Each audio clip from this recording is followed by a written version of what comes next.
All right, so hello everyone. So this is the lecture I'm preparing for you tomorrow's class. Okay, as I will not be in the school tomorrow. So here, this is the lecture for tomorrow. Okay. All right, so we are doing the uniform circular motion, right? So part of this chapter we are already done. So I'm going to record it for the next part, the second part of the chapter. Okay, so here we discuss about the uniform circular motion. So that means what we mean by circular motion, why it is uniform, whether the speed is constant or speed and velocity both are constant, right? And then we discuss about the frequency, we discuss about the time period, we discuss about the centripetal acceleration, centripetal force, right? And the important thing here to remember is centripetal force is not a special force. It's actually, although it is special in the sense that its direction, we already know its direction is toward the center, always. Okay? But this is not a special force like a gravity, normal force, tension, right? All those forces has some particular definition. But centripetal force, is the net force whose direction is to the center. That means to keep something in a circular path, we need a centripetal force. Okay, it could be tension, it could be gravity, it could be friction or their combination. Okay, but the thing is, the direction is to the center. If we don't have enough centripetal force, the object will no longer be in a circular path. Okay. So for example, one common example we see in our everyday life is a skidding away from the turn. You know that when you're taking turn, I mean taking exit in a circular turn, right? All the exit is almost circular, part of circle, right? So when you take turn, if we don't have enough friction between the car tire and the ground, you know, there is a chance to skid away from the track. Okay, so yeah, it's a very important example for our everyday life. So we have to be very careful when there is no friction between the tire and the road. Okay, what it means? It means during the rainy day, during the icy day, we have to be very careful when we drive. Okay, because that time the friction between the tire and the road become less. All right. All right, so all those things we already see. Now, new thing, Newton's law of universal gravitation. So this is the new thing. Okay. All right. So you already learned a little bit about the gravitational force in chapter 4, right? Gravitational force is equal to mg. Okay. So Fg or W equal to mg, right? And this definition, this formula you can use if you are on the surface of Earth or on the surface of any planet. Okay, because we already know the gravitational acceleration on the surface, right? G is the gravitational acceleration, 9.8 for Earth and different for different planet, right? So we can do that. So here we have Earth and the object, right? But the Newton understood that not only Earth pull every object attract every other object. Okay, now to use two objects other than the Earth, we cannot use this equation for gravitational force. This force is when the planet is one of the object. Okay, when the planet is, if you don't consider the planet, then we cannot use this equation. So now to understand this, we have to consider two separate objects other than the planet. Okay, so here you see in this diagram, We consider M1 and M2, two objects with mass M1 and M2. And let's say they're separated by distance r. So this distance r. Okay. Now Newton found, first time, then yeah, other scientists also, observed the same behavior. He found that when you have two objects, the object they feel force. Okay, they feel force to each other. That means M1 attract M2. Okay, although if it is a small tiny object, they cannot feel much, but scientifically, if we have a sophisticated device, we can find that force. Okay, the rule they follow is this: Fg,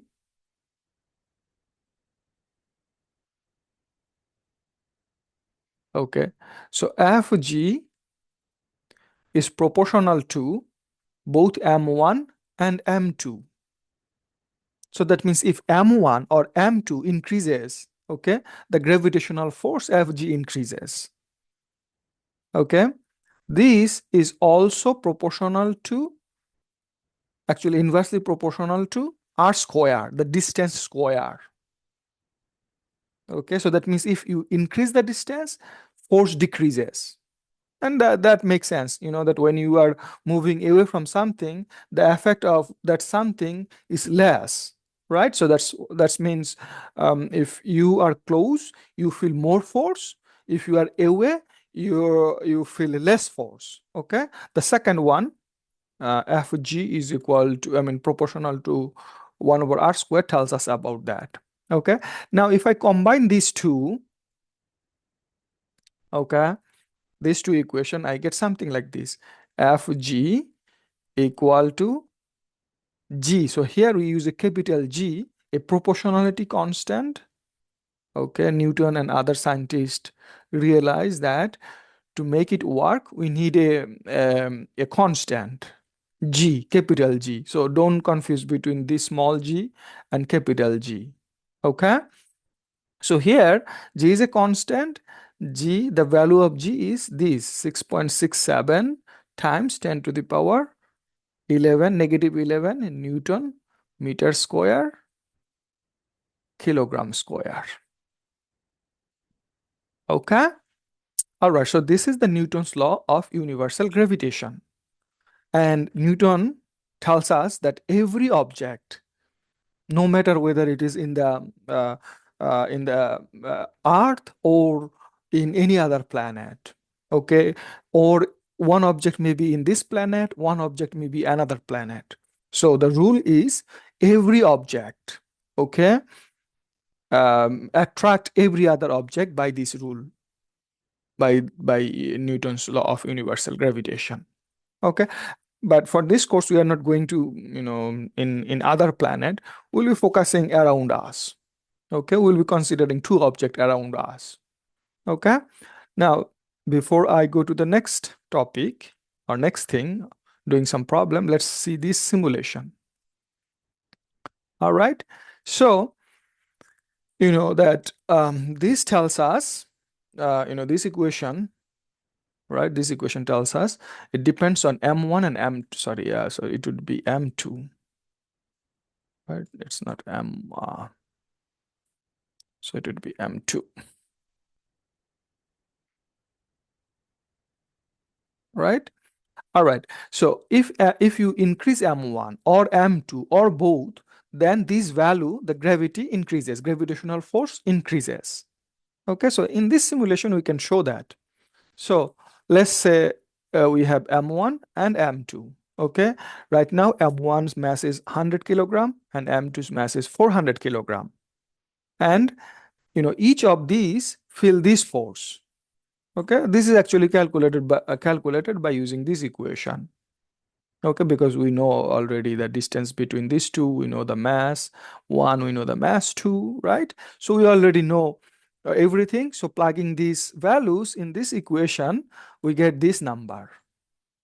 Okay, now the thing what I wanted to show is if you increase M1 or M2, this value increases. Okay, So see, so you see this increases, both increases. The same thing, if you increase this one, they increases.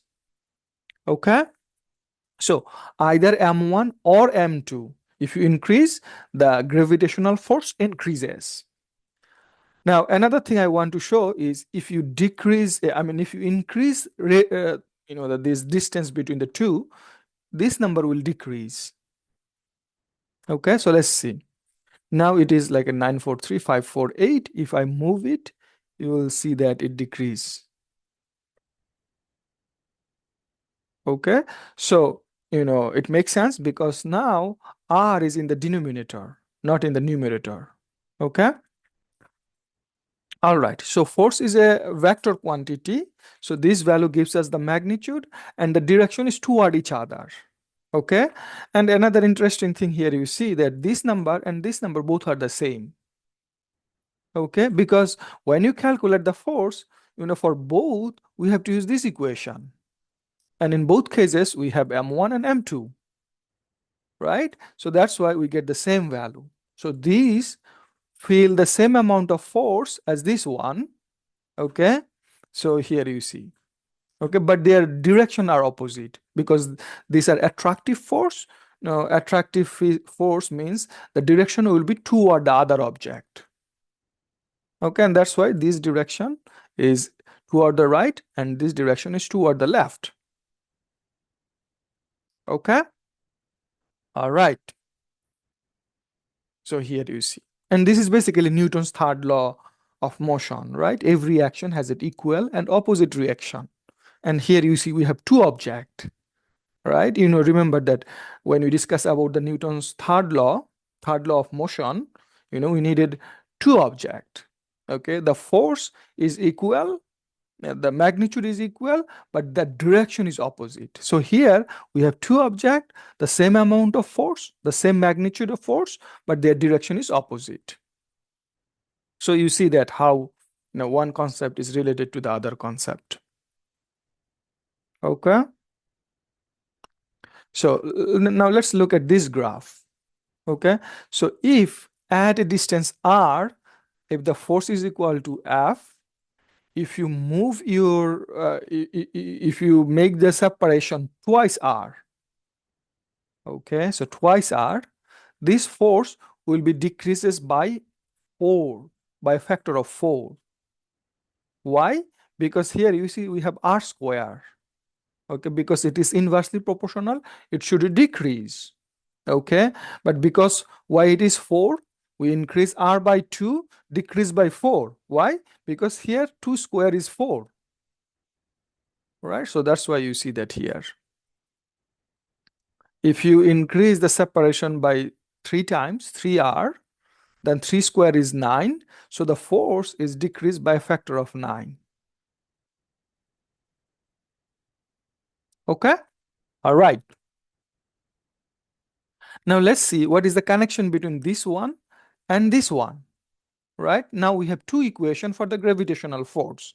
One we already learned in chapter 4, and now we have a new formula. Both are for gravitational force. Okay? Okay, so let me just erase this and rewrite together.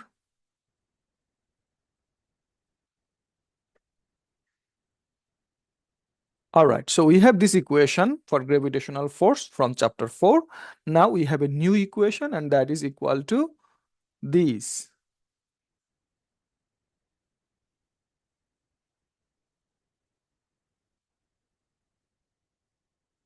Okay?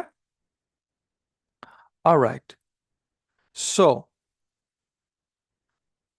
so this equation, the first one, when the planet is involved, right? So when we are on the surface of some planet, then we can use this one. But this equation is for is between any two objects. Okay. Now let's say, to connect this one with this one, let's say one of the object here is the planet. Okay. All right. So, to make it visual. So let's think about this picture. Okay, so one of the object is this planet, and another object is the apple, right? So from chapter 4, we know that the apple feels this gravitational force, right? M times g. For example, if apple's mass is 0.1 kilogram and g is 10 newton, sorry, g is 10 meter per second square, then this will be 0.1 times 10 equal to 1, right? So 1 newton, right? Yes, let me write it down. So let's say we have an apple,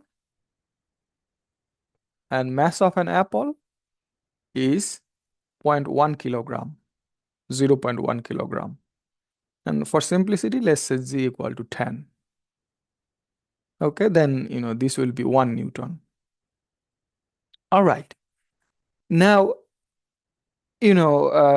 so this equation, the first one, works because the apple is on the surface of Earth, not very far from the surface of the Earth, right? Now, to connect with this equation, let's say one of these object, so M1 or M2, is actually the planet Earth. Okay, and now if we use the planet Earth, okay, so we have to use different notation. So let's say the mass of planet is this, ME, M subscript E, and apple M1 is just M. Okay, so now by plugging the values, okay, we can show that this is actually equal to so this will be 1 newton, right? If you multiply these with these, okay, we get 1 newton. Now the g is 6.67 times 10 to the power negative 11. Mass of earth is this, 5.98 times 10 to the power 24 kilogram. Okay, and this is again 0.1 kilogram.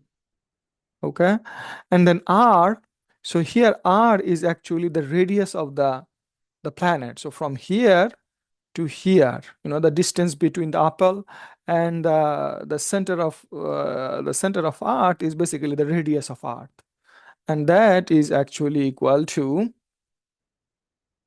I have the number somewhere.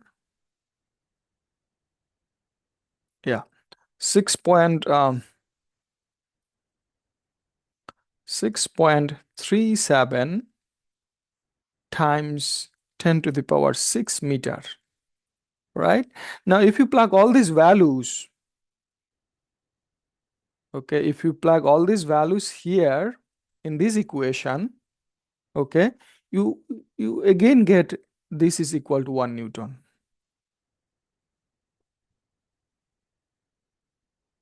Okay,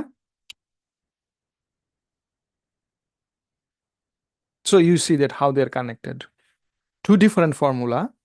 Okay, now because the first equation was given provided that one of the object is the planet.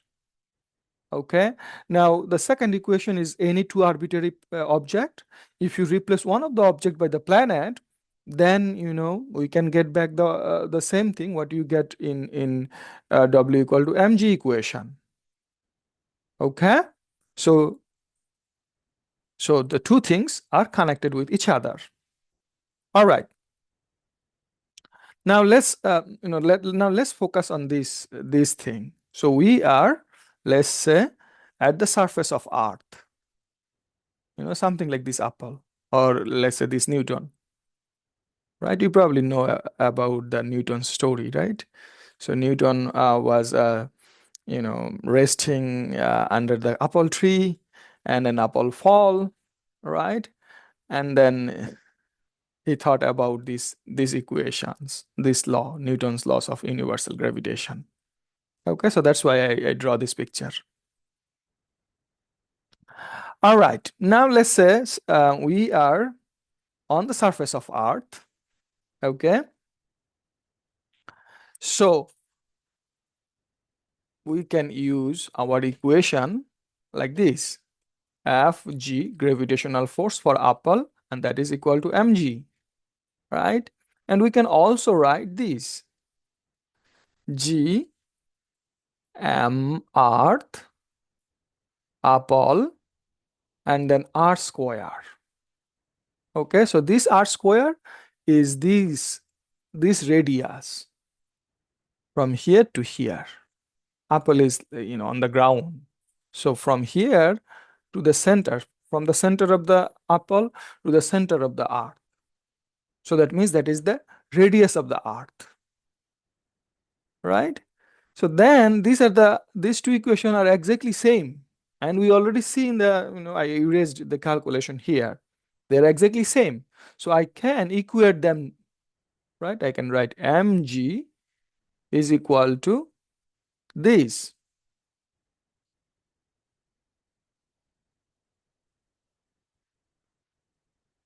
right?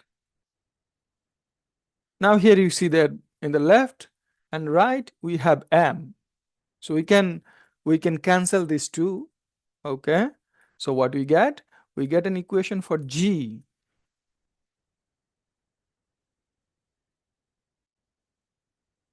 okay? So by using this equation we can calculate the value of g, value of gravitational acceleration, right? Now we just randomly use 9.8 for the gravitational acceleration on the surface of Earth. This equation, if you use this equation, you can calculate the value of g. Okay, so for example, the uppercase G is 6.67. Okay, mass of Earth is 5.98 times 10 to the power 24 kilogram. Okay, and radius of Earth is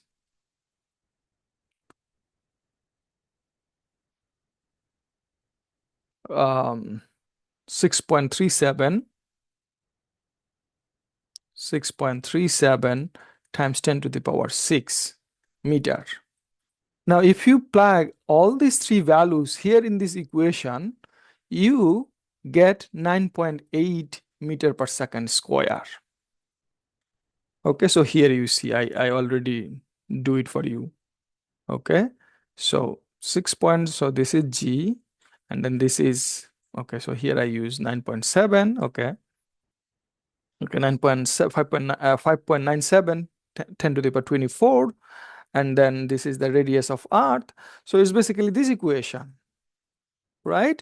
So you get 9.8 meter per second square. Okay, so this is a useful equation if you want to calculate the gravitational acceleration for any planet.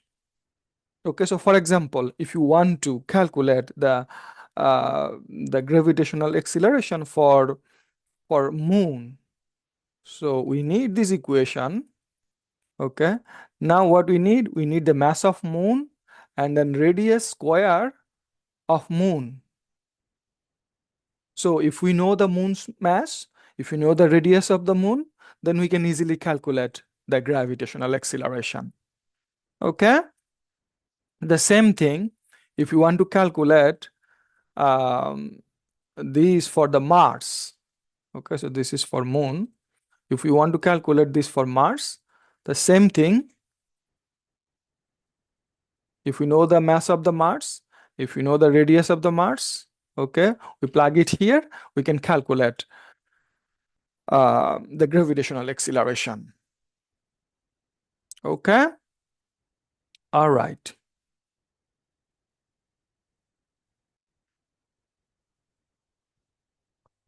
All right, so let's now, sometime we also want to know the gravitational acceleration at some satellite. So for example, International Space Station is orbiting us, right? There are many satellites orbiting us, orbiting our Earth, right? So we want to know what is the gravitational acceleration at that altitude. Okay, so for example, let's say uh, we want to calculate gravitational acceleration for International Space Station. Okay, so ISS, International Space Station. Okay, so here is the Earth. International Space Station is orbiting somewhere here. Okay, so at altitude equal to 400 kilometer. Okay, so here you have to be very careful. I said altitude. Okay, but you know that this R, okay, is the radius of Earth, right? When we are on the surface, or radius of Earth, or radius of Moon, or radius of Mars, right? But when we talk about some altitude, this calculation is little bit, different than what we do here in this equation and in this equation and in this equation. Okay, so let's do it. Okay, first let's calculate it for Mars and then do it for International Space Station. Okay, so Mars.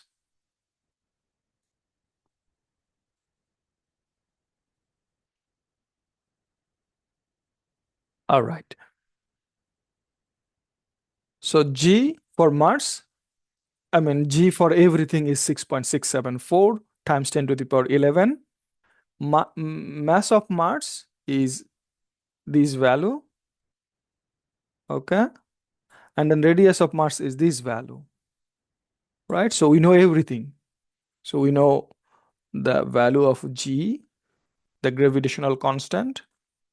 Okay, we know the mass of Mars and then radius of Mars, and do not forget this square. Okay, so when you do this math, you should get 3.7. So this value is actually equal to 3.7. Remember that we use 3.7 in chapter 2 and chapter 3 and chapter 4 without doing this calculation, right? But now this simple calculation tells us that the gravitational acceleration on the surface of Mars is equal to 3.7 meter per second square. Okay, all right.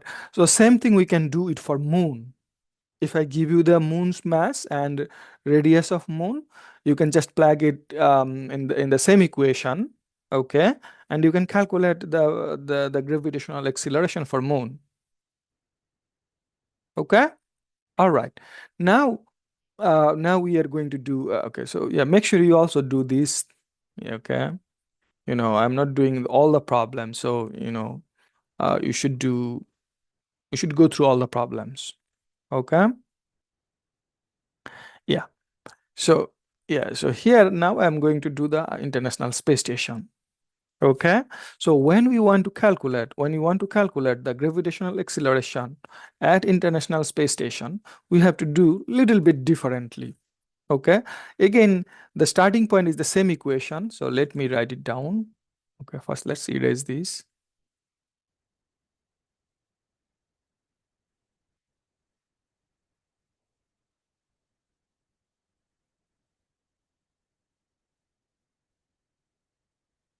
Okay, so here is our Earth. Okay, and then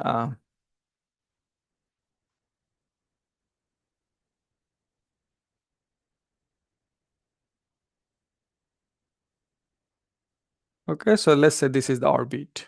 Okay, so the inner circle is the Earth, and then outer one is the orbit. Okay, now the previously what we did is for the object was somewhere here. Okay, so when the object was somewhere here, we use just the radius of the Earth, or radius. So here you see radius of Earth, or radius of the Moon, or radius of the Mars. Now our object is somewhere here, right? International Space Station is orbiting our Earth at some altitude, not just on the surface, right? So here the the new thing is this one. Okay. So our equation is the G, M Earth, right? Because it is orbiting our Earth, right? And then this R is not just the radius of Earth. This radius of Earth plus this altitude, let me call it H, and then whole thing should be square, right? Why? Because this is, so here you see this is square. Now what we have to do this time? This time we replace RE, okay, to RE plus H, okay? So earlier when we have the object somewhere here on the surface, then we have just the radius of the Earth. Now from here to here is this radius plus this altitude, and that is that you have to square, okay? All right. Now here you see that it says that the International Space Station is 400 kilometer above the surface of Earth. Okay. So H, the altitude is 400 kilometer. And remember that kilometer is not standard unit. So we have to convert it into meter. So first thing first is convert kilometer to meter. 1 kilometer is 1000 meters, right? So yeah. So remember that 1 kilometer is 10 to the power 3 meter. So when you do this math, you get this much meter for altitude, mass of Earth, radius of Earth. Okay, before you plug it in this equation, so what we did here, we add these two numbers, radius of Earth and the altitude. So this gives you this number. Okay, and then it is basically this equation. So the universal gravitational constant times the mass of Earth times this whole thing square, and then here you see that you get 8.69 meter per second square. So this value is 8.69.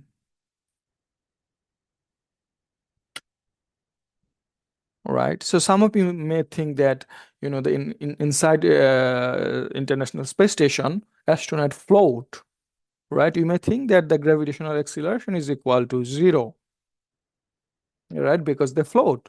No, they float for something different reason. Okay, it's not because the gravitational acceleration is equal to zero or gravity is equal to zero. Gravity is still there. So here you see gravity is still there. It's not too bad. On the surface, we have 9.8, and here we have 8.7, you know, not so less, okay, not zero, and not so small number. It's still close to 9.8, okay? So it's about 90% of what we experience on the surface of Earth, okay? So remember that inside the International Space Station, although they float, okay, it does not mean that the gravity is zero over there. Okay, so still there is gravity, and gravity is 90% compared to the gravity on the surface of Earth. All right. Now let's talk about the satellite. So again, we can consider the International Space Station, which is a satellite. Now we want to know at what speed it orbits this Earth, right? Now here you see that this looks like a circular orbit, right?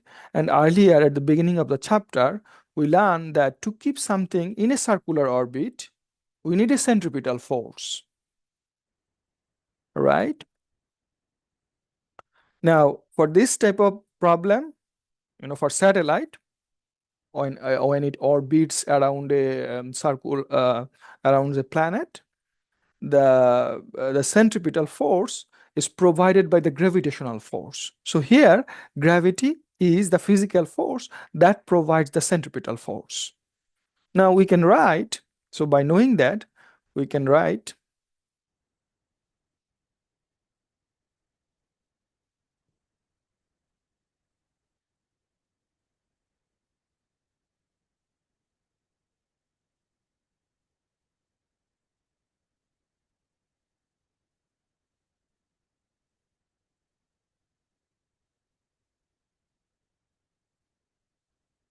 Okay, so we can write that, okay, so um, let's say mass of Earth is me, and radius of Earth is re, and m is the satellite's mass. Okay, so satellite's mass is m, this is me, radius is re, and the altitude is h, right? So then this equation, the gravitational force between these two is this, right? Fg g me um m and then r square, right? So let's first call it r square. Okay, r square is actually distance from you know from the center to here. Okay, if it is on the surface, then we say it re, but because it is at some altitude, so I use r.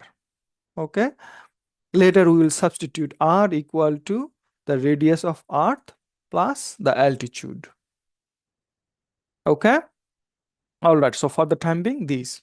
Now, as I already mentioned, to keep something in a circular path, we need a centripetal force. And the centripetal, who provide the centripetal force in this case? In this case, the centripetal force is provided by the gravity, and centripetal force is this, right?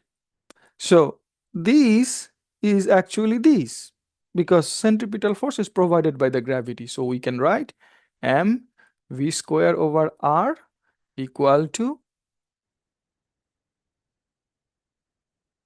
r square.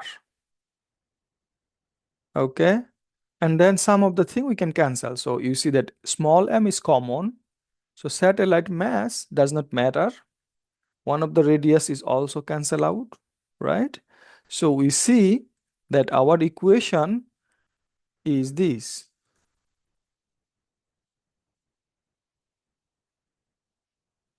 Right? So this is the equation for the v square. And we want to calculate the speed. We need to square root both sides, right? So if you square root this side, it will be v. And if you square root this side, it will be something like this. Okay? So this is the equation for the speed of the satellite. Okay? Now, for International Space Station, okay, G is 6.674 times 10 to the power. It is constant for everything. Always it is the same number. And then mass of Earth is 5.97 times 10 to the power 24 kilogram. Okay. And then R is RE plus H. So that would be, we already did it in the last problem, right? So RE plus H is actually this value, this value. Okay, don't forget to convert to meter, okay, if it is given in kilometer, and don't forget to add them together. Okay, so what we get is this value, 6.67 times 10 to the power 6 meter. All right, now if you plug all these things, okay, here in this equation, and then square root, okay, you get the speed of the International Space Station. Okay, so I think I have somewhere, yeah, here. So you see that we did exactly same thing. We add them together, the radius of Earth plus the altitude, and altitude is 400 kilometer. So you have to convert 400 kilometer to meter. 1 kilometer is 10 to the power 3 meter.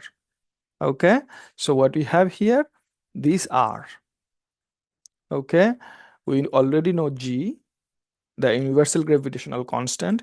We already know what is the mass of Earth, and this simple, no, it's not simple. This calculation gives us, the speed of the International Space Station around Earth.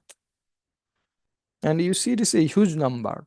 7,670 meter per second, right? 7 kilometers, 7 and approximately 8 kilometer per second, right? So it's a huge. Now I want to know what is the time period, how long it takes to turn one full turn around our Earth. Okay. Now what to do? We have to use the equation we already learned earlier, the time periods equation. Okay. So this thing, I mean, whatever I did here, this is for the speed of the satellite. Okay, now the time period. Okay, so you can pause it and then go through again and again. So this looks like not so easy calculation. So yeah, please pause it and see how I did. Okay, and then go to the next one. Okay, next one is the period.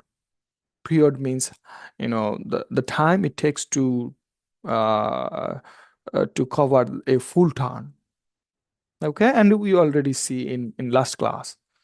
Okay, so now we want to know the period of this one, the time period.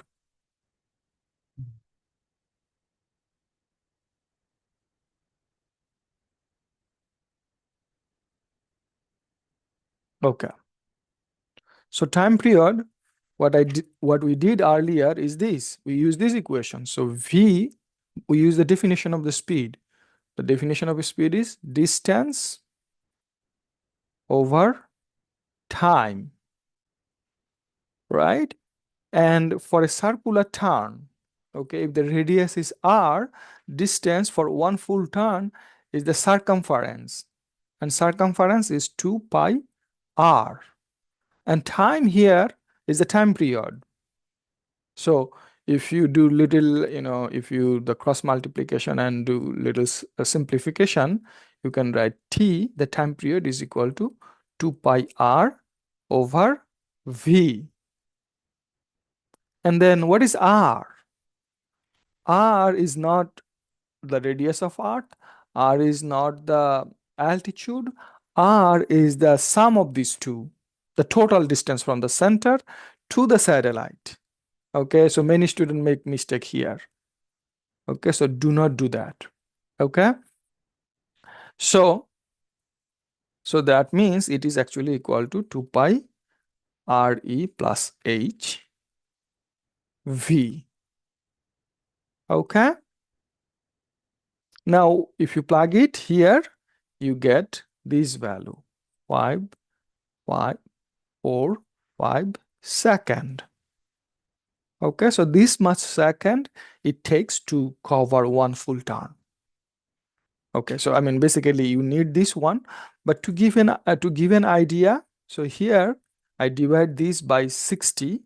Okay, so to make it minute, and minute make more sense than second in this calculation. So now you know that it takes like a 92 minutes to round one full turn around our Earth, right? So it's just so fast, and that makes sense because so here you see that 8,000 meter per second. I mean approximately 8,000 meter per second, 8 kilometer per second, right? So that's why it only takes 1.5 hour to orbit one full turn. Okay, and that means it actually orbits 16 times in one day, in 24 hours. So that means the astronaut inside actually see 16 times sunrise and sunset, whereas we only see one time. No, we have to see the next sunrise, we have to wait 24 hours. But they actually see 16 times, and that's because they're moving too fast. Okay? All right. Now, geostationary satellite. There are different types of satellite. Okay, so geostationary satellite is actually special satellite. That's because the Earth takes 24 hours to spin in its axis, right? To take one full turn, to spin the one full turn, it takes 24 hours. Okay. Geostationary satellite, it also takes 24 hours to orbit. Okay. So the time period for both the Earth and the geostationary are the same. Okay. So that means, the with respect to the Earth, it looks like the geostationary satellite is not moving because both are moving at the same rate. Okay. you know uh, uh, with respect to the Earth, it looks like a stationary, and that's why its name is geostationary. Geo means Earth, stationary means looks like not moving. Okay, so the geostationary satellite is not moving with respect to the Earth, but it is moving, right? It moves, and it takes 24 hours to orbit our Earth, and Earth also takes 24 hours to spin.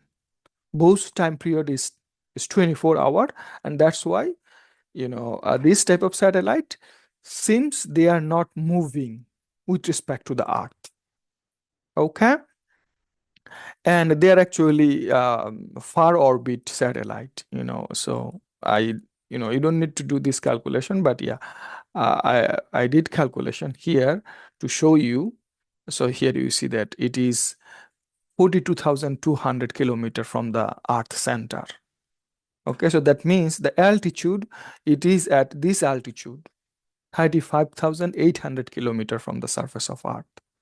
Okay, the International Space Station or Chinese Space Station, they are around 400 to 500 kilometer from the surface of Earth. Okay, but this type of satellite is at 35,000 to 36,000 kilometer from the surface of Earth. Okay. All right, so here I discuss about the different type of orbits, different type of satellite. So, for example, low Earth orbit satellite, which are between 200 to 2000 kilometer. Okay, and then I discuss about the medium Earth orbit, so 2000 to 35,000 kilometer. Okay, so some GPS satellite are in this range, and the International Space Station, Chinese Space Station are in the low orbit satellite. Okay, and then geostationary satellite are actually higher than this orbit. Okay, high orbit satellite are the geostationary, above 35,000 kilometer. Okay, so why we need the geostationary satellite? So there are several reasons we need this. So, for example, television and or radio broadcasting, weather observation, communication relays. For these purposes, we need geostationary satellite, and there are several geostationary satellite actually we have right now. Okay. All right. And then the last thing in this chapter is the weightlessness. Okay. Earlier I said that inside the International Space Station, astronaut floats, and it feels to some of you maybe that there is no gravity. That's why they are floating. But we already calculated that there is a gravity, right? 8.7 meter per second square. So that means it is not zero. Now, why they are floating? That's because, earlier we see, not, you don't need to go to earlier. So think about you are jumping from some height, right? When you are jumping from some height, when you are in air, okay, you actually feel weightless.